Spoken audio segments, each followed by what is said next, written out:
Sikkə kolleksiyası ilə məşğul olan insanlar da vardır və onlar bilərlər ki, dünyada elə sikkələr, yəni söhbət dəmir pullardan gedir ki, bunların qiyməti milyonlarla ölçülür.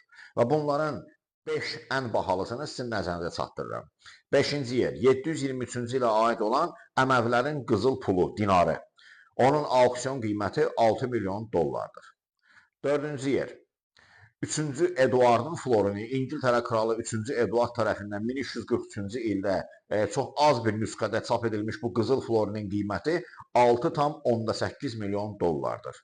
3-cü yer 1787-ci ildə New Yorkda zərb edilmiş broşer dublomu. Bu Yefraim Broşer adlı bir Yahudi bankerin adı ilə bağlıdır və New Yorkun belə desək qızıl böhranından qurtarmaq üçün belə dublonlar zərb etmişdi. Qiyməti 9,3 milyon dollardır, çünki çox az qalmışdır.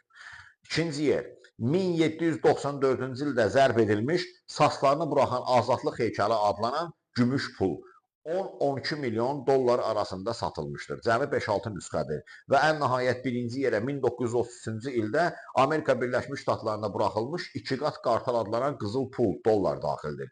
Məhz bu pula aid olan pula görə Amerika qızıl standartından imtina etdi. Və bu pulun qiyməti 18,9 milyon dollardır və cəmi cümlətanı dünyada bir ədəd vardır.